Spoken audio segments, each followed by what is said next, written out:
Welcome to The Explainer. Today, we are diving into a topic that, honestly, can make or break your entire CMMC audit. I'm talking about asset scoping.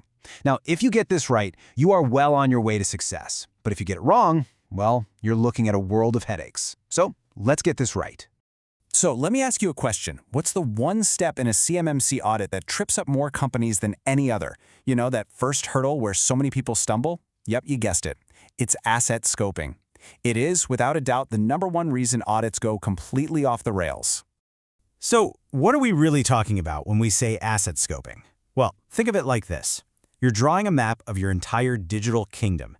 You have to identify every single system that stores, processes, or transmits that sensitive government info we call CUI. That line you draw on the map, that's your compliance boundary. That's the border you have to defend. And this is where things get really tricky. It's a classic dilemma.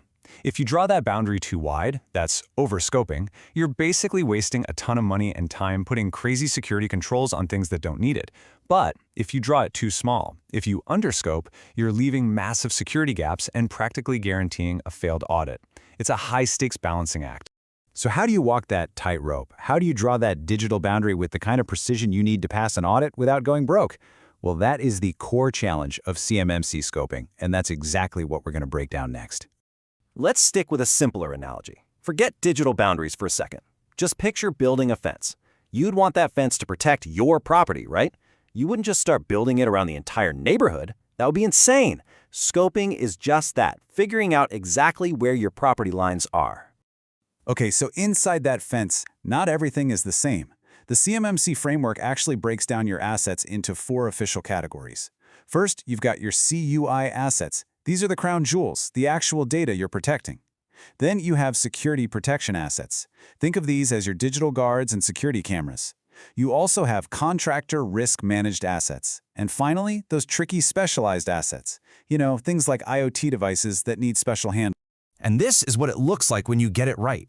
It's just a crystal clear picture.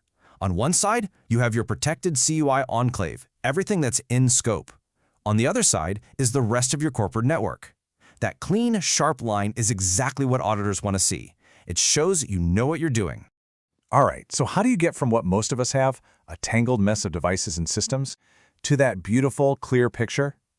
Well, you do it by leaving the old way of doing things in the dust and embracing a little thing called automation. You know what I'm talking about. The old way. We've all been there, right? Staring at some monster spreadsheet with thousands of rows, trying to track every laptop, server, and phone. It's just total chaos. They're always out of date, full of errors. Frankly, it's a complete nightmare just waiting to blow up in your face during an audit. But there is a much, much better way, and it really boils down to a super simple 3-step process. Ready? You import your assets, you classify them automatically, and then you visualize your boundary. That's it. Import, classify, visualize. Let's walk through it. Step 1 couldn't be easier. You just take whatever asset inventory you're already using, I don't care what format it's in, and you just drop the file into the system. That's it. No more soul-crushing manual data entry. Now, step 2, this is where the magic really happens. You just set up some simple rules for the system to follow. And then a smart classification engine does all the heavy lifting. It automatically goes through and sorts every single device, telling you exactly what's in scope and what's out. And just like that, poof, you get this, that crystal clear map of your entire compliance boundary. Instantly. There's no more guesswork, no more hoping you got it right, just pure, simple clarity that you can actually trust. But hang on, what happens when your network changes? Because, let's be real, it is always changing. New people, new devices. That's why your scope can't be a static document you create once. You need a living, breathing compliance program that keeps you audit ready all the time, not just the week before the assessor shows up. And listen, the auditors are looking for this. They want to see, and I'm quoting here, ongoing automated enforcement. They want proof that you are actively managing your CUI boundary every single day. That's how you show them this isn't just for show. You're serious about security. And to make their lives, and let's be honest, your life, way easier, you could even generate something called an evaluator guide. It's basically a dashboard built specifically for auditors. It gives them all the live, time-stamped evidence they need, organized and ready to go. This is what a true single source of truth looks like. Your asset scope becomes the central hub.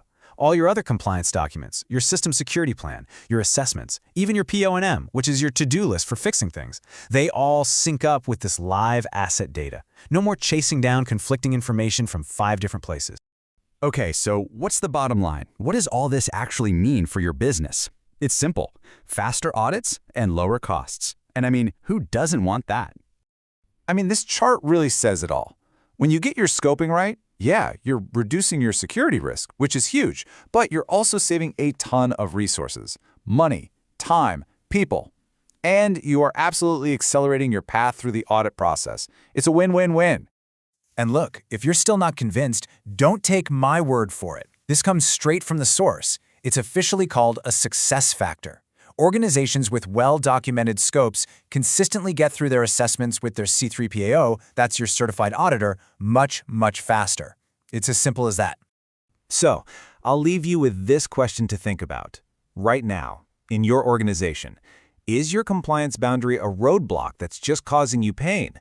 Or is it a clear roadmap to success? Because with the right approach and the right tools, you can absolutely turn that roadblock into your direct path to CMMC compliance.